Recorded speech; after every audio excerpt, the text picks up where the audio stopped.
আজকের পাঠ রামলালা। এই সময় আর একজন বৈষ্ণব সাধু এসেছিলেন দক্ষিণেশ্বরে। তিনি রামচন্দ্রকে নিজের ছেলে বলে ভাবতেন। তার কাছে শিশু রামচন্দ্রের রামলালার একটি ধাতুর মূর্তি ছিল। সেটাকেই তিনি আদর করেন, স্নান করান, খাওয়ান। লোকে দেখে ধাতুর মূর্তি, কিন্তু সাধুটি সত্যি সত্যি জীবন্ত রামলালাকে দেখতে পেতেন। শ্রী রামকৃষ্ণ তাই দেখলেন। তাই সাধুটি যখন রামলালার সঙ্গে কথা বলতেন, তাকে খাওয়াতেন, তার জন্য রান্না শ্রী রামকৃষ্ণ কাছে বসে সব দেখতেন।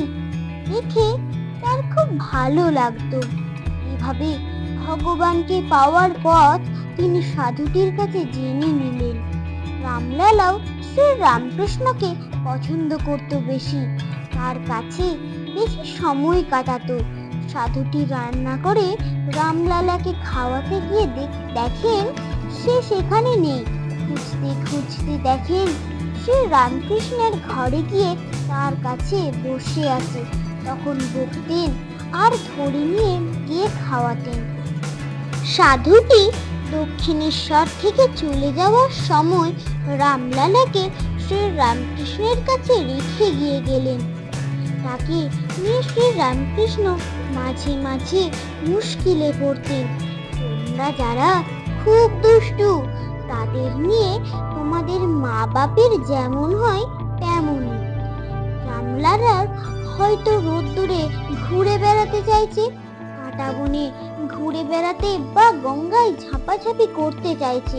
শ্রী রামকৃষ্ণ তখন তাকে বকতেন, এমন করতে নেই, করলে কষ্ট হবে, অসুখ হবে, এইসব বলতেন।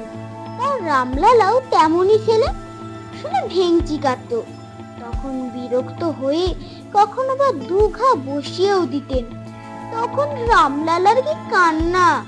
তার কান্না দেখে তাকে বুকে ধরে শ্রী রামকৃষ্ণ অঝরে কাঁদতেন। ধাতুর মূর্তি হলো জ্যান্ত ঠাকুর, স্নেহে রামকৃষ্ণ হাদি করি ভরপুর। কভু বা শাসন, কভু আদর করিয়া, যতনে রাখেন তারে হৃদয়ে ধরিয়া।